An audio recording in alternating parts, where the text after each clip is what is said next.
जी हाँ, coaching centres. In spite of knowing the error in the functionality of these coaching centers, we do not say against anything. महोदया, भारतवर्ष में आज़ादी के पश्चात धर्म और शिक्षा के व्यवसायीकरण हो गया है. शिक्षा अगर दान देने की वस्तु है तो उसका व्यवसायीकरण क्यों? कोचिंग इंस्टीट्यूट्स की अलग सेंटर्स में अलग फीस क्यों? The classes in these coaching centers have been divided on the basis of the students' intelligence level.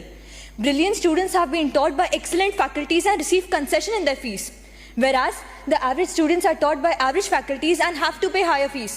ऐसा भेदभाव क्यों? जब सब स्टूडेंट्स का एक ही लक्ष्य है तो उनमें भेदभाव क्यों करते हैं?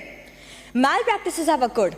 IIT कानपुर में मीटिंग 7 बजे से लेकर 7:30 बजे तक चली और उसके पश्चात ही ये घोषित किया कि IIT का पेपर कैंसिल है. मीटिंग पेपर लीक की वजह से हुई थी. पेपर लीक एक कोचिंग इंस्टीट्यूट के एक्स्ट्रा क्लास में लीक की गई थी. ऐसे कोचिंग इंस्टीट्यूट्स के वजह से हमारे दूसरे बच्चों का रैंक एंड स्कोर्स अफेक्ट होता है. Yet we don't speak against them. The coaching centres should be monitored by the government officials. The coaching centers teach only core subjects to them, whereas the students have to appear for other languages as well. Coachings को ये लगता है कि वो उन्हें entrance test के लिए तैयार कर रहे हैं, लेकिन उनकी 12th का क्या? उन्हें अपनी सिलेबस में रीजनल लैंग्वेजेस भी ऐड करना चाहिए. The coaching centers have unplanned schedules with the students studying for 18 hours a day, 7 days a week with no time for leisure.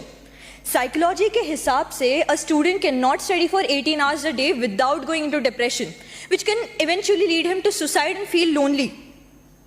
Government को कोचिंग सेंटर्स के लिए एक टाइम टेबल शेड्यूल करना चाहिए. In January this year, the Union Ministry of Education issued strict guidelines that institutions cannot issue misleading government's advertisements about guaranteeing ranks and good marks. फिर भी भारत के हर एक गली में आपको एक ना एक कोचिंग के होर्डिंग ज़रूर दिखेंगे. इनमें कितनी सच्चाई है हमें क्या पता. हम तो वैसे भी अंधे की लाठी नहीं, अंधे खुद बन चुके हैं. जय हिंद. Thank you.